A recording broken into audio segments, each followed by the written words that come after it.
Oh, Hello. okay. Yeah, here we go again. He says, "Are you Back. ready?" I am ready. Are you ready? I'm so ready. And I've better been still, ready. Dead and Company are ready. Yeah, hit the ground running, I would say. Why don't you run down the set list? I shall. They opened up with a nice, easy, gently swinging Let the Good Times Roll, the Sam Cooke classic, and then into Playing in the Band. And the moment the ship left the dock of chord changes and out into the open sea of improvisation, I said, oh, yeah, we're in good hands. The band was swinging.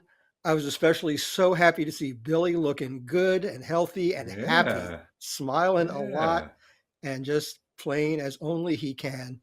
And the conversation just developed quite quickly. That great language they speak together. And then into Feel Like a Stranger, which vindicates the beauty of the slow groove as far as I'm concerned.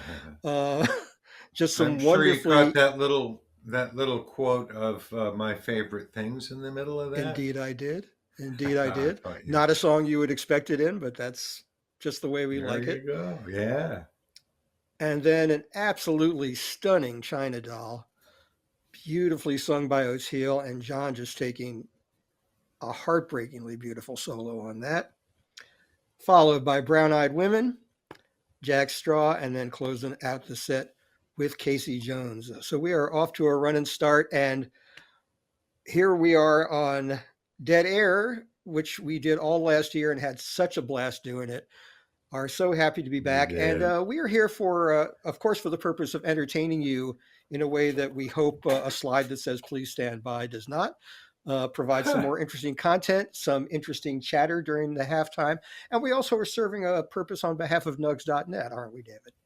We are. They would like us to tell you that you can subscribe to the streaming service, which is the only streaming service that is devoted to live music. And that's one of the reasons we're all here together, because Brad Serling, who founded this place, is a live music freak. And this all came out of his vision for how best to share music.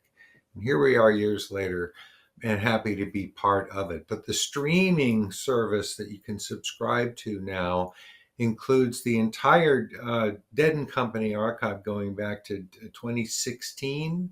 And I believe there are different subscriptions you can have that include the video archive as well. And there's dozens of complete Dead and Company concerts. And there's lots of other stuff too, lots of other bands, right? Rick, Gary? Yes, so many great bands, so many of my favorite bands, and they have a very deep audio archive, thousands and thousands and thousands of pieces of music from all eras of these bands' careers. People like Wilco and Bruce Springsteen and the Grateful Dead, and Fish has been streaming with Nugs for a long time, and just so much wonderful stuff. And you can subscribe to it and have access to it all the time. Just access any of the music in this library all the time. And then, of course, you can also subscribe to these individual live streams of shows. And some of you who are watching this right now may not be subscribed yet. You may not have even purchased this individual show because we are showing it as part of the free preview of the second set. So that's a way of getting you to check things out, you know, and they give you a little teaser. They give you us, and then they give you the first song of the second set. And you say, hey, this sounds like a hot one. You can purchase it after the fact, an individual show, and then watch it Mm, anytime you want to, and then for 48 hours thereafter, after you first right. click play. So if a show is really a knockout, you can watch it over and over again for that period. And you can subscribe to the whole tour either in real time or retroactively. So the options are just absolutely stunning. That's right. So what Gary and I are doing here on nugs.net is providing this information for you. That's the sort of business end of this thing. And now we get to sort of go to the fun and creative end of it. We are going to be, as we did last year, we're going to be interviewing different people using this fabulously simple remote access software and using the brilliant talents of Jacob Lima, who makes this all possible from behind the Thank you, Jacob. screen. And tonight, though, we're not going to have a live guest because we landed a big one. We're going to have Bob Weir as our guest, and because we couldn't expect him to jump in here with us between sets, we pre-recorded a thing with him yesterday. Right. And all of the interviews we did last year were live, but this opens up some new possibilities because we are, seeking out people who have very busy lives and touring regimens and all that. So maybe not everyone can be with us live, but so recording an interview is the next best thing. And so we may do a few more of these this year, but that's good news for you because if we do, it may very well involve a band member so We they don't hope feel so. rushed going into a little room and talking to us. We can talk in a more relaxed way. And Bobby was in really fine spirits. He had just wrapped up the last rehearsal for the tour, as you're about to see. So I think we should probably go to that right now. So please welcome to halftime from yesterday, Bob Weir. At this time, it's our great pleasure to welcome to Dead Air a young man who's making quite a name for himself in the music business. Will you please welcome Mr. Robert Weir? Hi, Hi, Bob. hiya. Great to have you on, well, opening night of the tour. I should explain to our viewers that we are talking to you when the band has just finished up rehearsals for the tour, but they will be Yeah. seeing this right at the end of the first set on opening night. So having said that, Bobby, judging from the rehearsals, how do you think the first set went? A lot of fumbling around. You guys playing the same tune I am? No, Bobby, I'm sorry. The right answer is just exactly perfect. Just exactly perfect. Inshallah, it is God's will. Well, how the rehearsals go, man? We're so excited that you're back on the road. We had a great time doing this last year, and because I was working the tour, I got to see every show on the tour, and I was really enjoyed the whole thing. So happy I'm that you're doing it again. I'm looking forward to this in the biggest way. I mean, it's fun playing with these guys. They're blistering musicians. And Indeed. and we also have something of a band together. We read each other and all that kind of stuff. And everybody's got a little something to say, and we're figuring out how to, how to focus it all and polish it up and all that kind of stuff. Yeah. I Go ahead, David. hope you don't polish it up too much. And with this crew, come on. Bobby, I've observed over many years around this stuff that in the Grateful Dead days, everyone would diverge between tours and do their own projects. And a lot of you guys have been doing that stuff. John did his own tour. Mickey's got Planet Drum reconvened. You've been doing Wolf Bros. And do you find yourself bringing stuff from those experiences into this band and reinvigorating it with that stuff?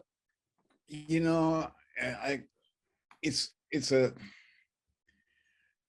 we're just going to see, because it's kind of nice to have the two things happen separately, and one's a vacation from the other and all that kind of stuff. And if we started cross-pollinating it all, then it'd be all the same thing, and then one wouldn't be a vacation from the other. But on the other hand, I play all the songs that we play with Deadco with Wolf Bros, or most all of them, and they're the same arrangements.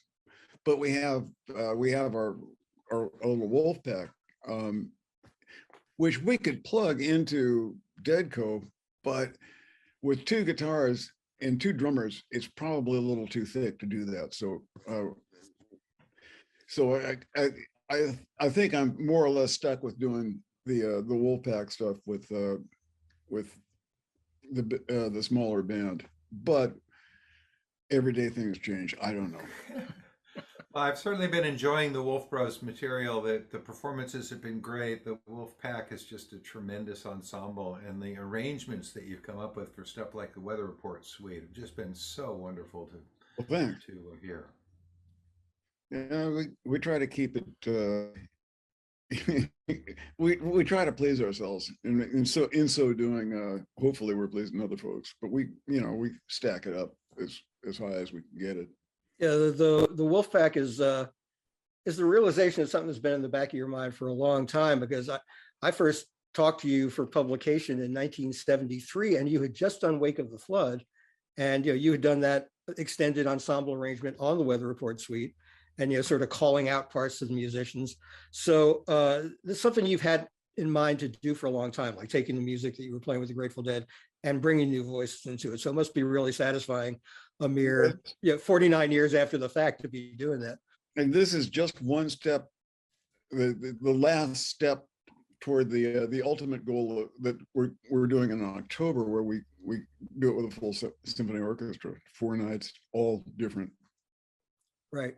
And with the National Symphony Orchestra at the Kennedy Center, which was supposed to happen earlier, and we got COVIDed, but I think that actually came out in our favor. The guy I'm working with on the arrangements and stuff like that wanted to do it desperately right then and have it done, but wasn't in the cards.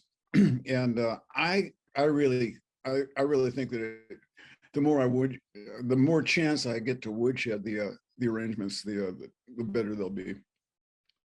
How does this relate to the first fusion thing that you did with the Marin Symphony some years ago? Well, it's just an extension of that, but we had one night's worth of material, and now we have about 4. And the way we've written it and stuff and things like that is, if we go into a given town and play our song list, we can plug them in, and we can plug all the songs in different places. It's like Grateful Dead. The show will never be the same. And we're also the other thing that we're doing with the orchestral ensemble is there are long stretches of the material where it's highly improvisational, and we repeat a given section, and we have the section leaders have a choice of and these are the guys from the Wolfpack, basically, most of them, and some that we pulled out of the orchestra who have a lot of experience with improvisation. And so each of those guys, they'll learn to work with each other and call out, so that we can get whole sections improvising of one voice. Like the violas will be doing the same line together, and it'll be different every night, but they'll be doing the same line or the same lines, and they'll, if we get it so that this works smoothly, they can do it with Beethoven, they can do it with Mahler, they can do it with anybody. You just take a section that is ripe for repetition and repeat it, and the sections will learn to play off of each other. And I think it'll be pretty cool. You'll have to have a section leader in each section to call the shots. It's complicated, but I think it's going to work, and I think it's going to breathe some new life into classical music. Very interesting. It's been fun to watch you doing that. I mean, the balance between composed and improvised stuff in the Wolf Rose has just been really, really fun to watch, and seeing it evolving and see those musicians become freer in that context. Yeah, it's a fun outfit. And even in the composed sections, I've gotten to see, not in person yet, but I think I've seen every live streamed events that Wolf Rose and the Wolfpack have done. I noticed even the arranged sections were evolving, like new variations were being tossed into the arranged sections, and those guys can sort of make up little mini parts on the fly, as well as blow free or play totally composed stuff. They're getting the knack to work together in various ways. Practice makes perfect, basically. Indeed. So let's talk about getting back together with these guys. You've had a little bit of time to rehearse the past week or so, is that right? Yeah. And how was dipping a toe back in that? Well, rust never sleeps, and first day or two were pretty rusty, and then I was working on some new equipment that I've got. The good folks at Universal audio gave me some new devices to play with, and it took me a while to round up a sound out of that, but now I'm real pleased with what I'm getting. We're just going to see. It's not real different from any tour that we've ever done. We have no idea what we're stepping into, because, but I can guarantee you this, that we'll go places every night that we've never been before. And hopefully that'll all be great. That's what we've seen from you in the past. It's Oh, been yeah. great. I really feel like you've got, you know, an amazing collection of musicians there. Jeff Chimenti just continues to blow minds with his range and his power and his soulfulness. Yeah, you know, you may be hearing more of Jeff than you're used to too. Mm-hmm. On the night you get, I'll say no more on that, but we've been working on some fun stuff with him. Good, no spoilers. You know, Jeff fulfills, you know, I mean, the Grateful Dead had this progression of keyboard players, and each brought different idiosyncrasies to the party and distinctive styles and all that. Jeff seems to fulfill almost every aspect of that, and then brings some other stuff to the party as well, because he's so versatile. You know, it's like having McCoy Tyner in the band one minute and Floyd Kramer the next, you know? Yeah, the only problem with the only real fly in that ointment is his singing range. He doesn't get very high. He can't go up where he can't hit the bird calls like Brent used to do. But we got our best guys on that. We'll teach him to sing in falsetto. Yeah. Well, Mayer busts a nice falsetto every now and then. Yeah, he can do that. Yeah.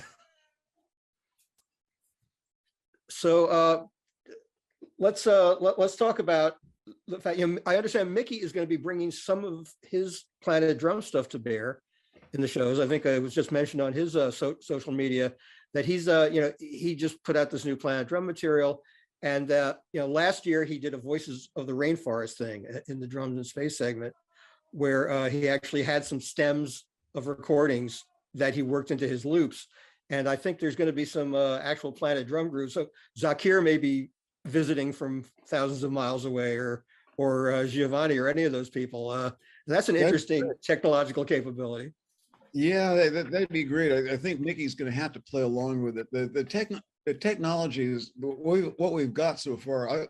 I've been rehearsing with Wolf Bros. When it was a trio, I was rehearsing with them online, and we were playing together with the what is it, that Stanford system? I can't remember the name of it, but and that worked. But you have to be within about a 400-mile radius of each other, and then you can play live together. More than 400 miles, there's too much latency. Yeah, I didn't mean to say that they're going to be having Zakir dial in. I think what I meant was they have stems from the recordings he made with Planet. Oh, right. Okay, great. And, Yeah. and they're going to incorporate it into the loops during the Drums in Space segments. So that should be a really nice new texture to. That'd be great. And also, I mean, really, what they could do is just set Zakir up wherever he is, literally in India or wherever, and have them pipe his stuff in and make it play along. Yeah. Wow. That would be fun. Yeah. And we have that capability. I'll have to talk to him about that.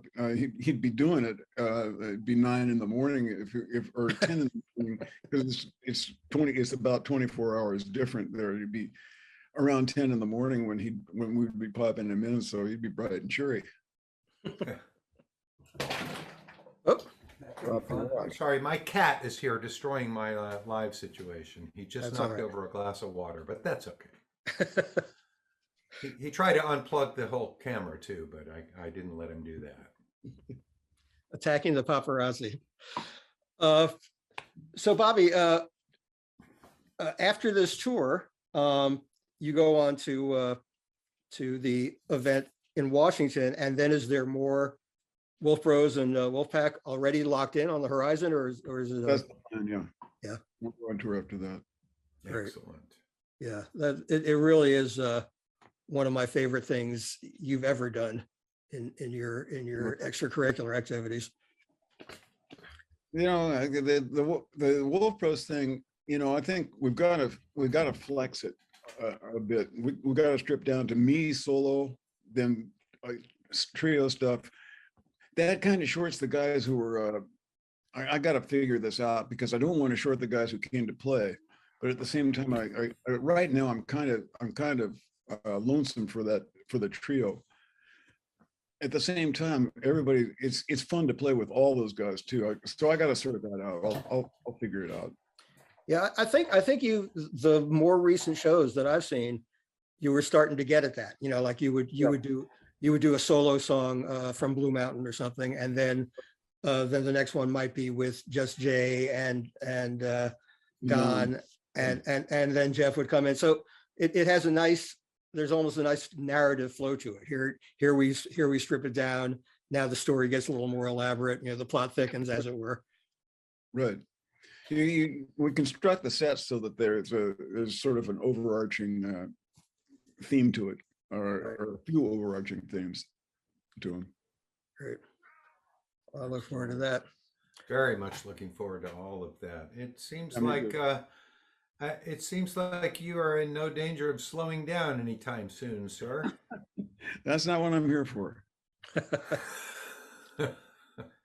I know you always tell the story of Count Basie having been an exemplary figure. You saw like one of his very last shows, and he just checked out. He checked out a few days later, but he was a few days later. Put his feet up, and out of here he went. Yeah. So that seems to be your long range plan, huh? I've got nothing better to do. What do I need to work on my golf game? That's Comenti's job. So another thing about touring under these remarkable circumstances is your health regimen has become somewhat famous. You were keeping yourself healthy on the road in a way that is not generally associated with rock and rollers. So are you keeping that up on this upcoming tour? Yeah, we got our best guys on it. I mean, the fact is, I got to be able to deliver the mail at the end of the show. And we've been playing for 3 hours, and we're 3 hours plus, and I've got to be fit. And there's no other way. You have to you have to hit the gym, do yoga, all that kind of stuff. At my age, there's no other way to turn that lock. Seems to be working for you. Right. Well, thanks. All right. Well, anything else on your mind? Any interesting causes you've been espousing, or things you'd like to bring to the attention of our viewers? Well, right now we're watching, and by the time people see this, there will already be a new installment of the January 6th hearings. Uh-huh. And it's really autocracy versus democracy. And there has always been in this country, ever since the Revolutionary War and before it, there has always been a contingent of folks who prefer autocracy to democracy.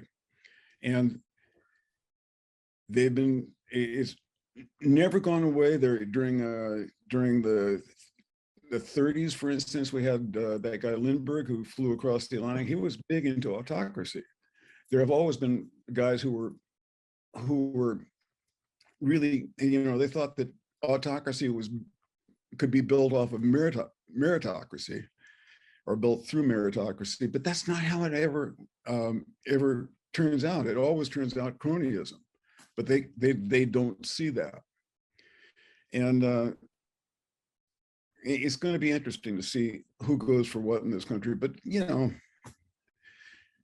I think a lot of people's eyes are going to be opened by what they see on what the January 6th Commission is bringing out. It's and I'm putting myself I'm putting a target on my back by even saying this, but because those guys, they think fair is whatever they say. They don't, they don't pull their punches. And you know, it's just going to be real interesting. Yeah. Well, we this is as good a time as any to say that we have all, from the very beginning, supported HeadCount, an organization that is all about democracy and all about encouraging participation in democracy. Right. So I know you were a founding member of their board and are still very involved. So we should tell everyone who's coming to the shows to go visit Participation Row, where they are auctioning off some beautiful guitars that the band has autographed with incredible artwork on it. And that helps support the cause of encouraging democracy, defending democracy, and all that. And if you're watching this at home, you can visit headcount.org anytime. You can sign up to volunteer at shows. Headcount has registered more than 1 million voters in its 20-year history, and that's a very, very important activity that we all support. Most of those guys are still around, most of those registered voters, and really don't, my message would be, don't take democracy for granted, because it is, like they say, it is fragile and it can be destroyed. And there are folks who are working working full time to try to do that. They want to replace democracy with autocracy. Indeed. Well, Bobby, as I said, our viewers will watch you taking the stage for the second set, whereas you won't be taking the stage for the first set until sometime tomorrow. So if that doesn't confuse you enough. That's kind of where I live. Right. Unstuck in time. Well, it's been great having you join us. And, we're looking forward to the tour, and I can't wait to hear what you guys are going to be playing this time around. Me too. We'll be watching every night from the comfort of our homes. Well, I can't wait either. I'm gung ho. Yes. What fun. A gung ho Bob Weir is always a good thing. Yeah, well, they were definitely, as you said earlier, they definitely hit the ground running and definitely feel like they're in the groove already. I sort of thought it was nice they kind of cleared their throat with Good Times at the beginning. Everybody got to sing a line and the things got kind of dialed in by the end of the song. And then they could get down to business and start jamming. That's my kind of show right there. Indeed it is. And they're going to hit the stage not too long from now. We're going to take our leave of you in a few minutes. We want to remind you once again that we are here to let you know about all the stuff that Nugs.net offers in terms of audio streaming, in terms of archival video, in terms of all sorts of treasures, thousands and thousands and thousands of pieces of music that you can avail yourself of by subscribing to Nugs on various levels, by purchasing these live streams, the entire tour or one show at a time. You can sort of go a la carte if you want. As the tour goes on, someone may say, "Did you see that show?" "No, I missed that show." And then you can go back and watch a show that you missed. Speaking of, and you can also get audio downloads of all of these shows, which really helps me since I'm in the radio business. I like to have the audio downloads for of this stuff, and also listening in the car and things like that. So Nugs.net, which is the reason we're here, has many, many options for you to hear Dead and Company and lots of related music. There's just thousands and thousands of live concerts in there, from Bruce Springsteen on down to little old me in their library. And I'm proud to be part of it and really happy to be doing this again with you guys on this tour. Happy to be doing it with you, my friend. Thanks again to Jacob Lima and to Brad Serling, the founder of Nugs.net. And we would be remiss if we didn't give great thanks to our good friend and Bob Weir's longtime manager, Matt Bush, because he was instrumental in getting Bobby to sit for us. If we can get any other band members on the tour, whether in person in the moment or via recording, we're going to strive to do that.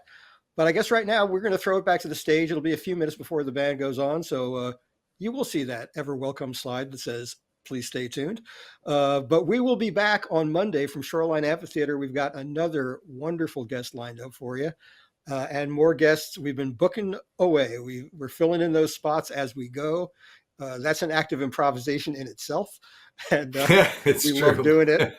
So, David, have a great remainder of your weekend. I am looking forward to seeing the rest of this show here, right here in my living room. I meant to tell you that we got a bigger TV in the interim, so I'm able to enjoy the music and the visuals. The 4K video is particularly good to be able to watch with my new screen. So I recommend that if you're into high quality video. And that's about Yeah, it from me. yeah. And one last self-serving moment. We also get to talk about this tomorrow on Tales from the Golden Road on Sirius XM Radio. So we'll be quite enthusiastic on the air tomorrow. If you happen to subscribe to Sirius, check us out. We're going to have a lot of fun reliving this show. So I guess that's it. We're going to go back to the stage. The band will take the stage, we hope, presently, and we'll talk to you all again on Monday. Thanks, everybody. Thank you, everybody.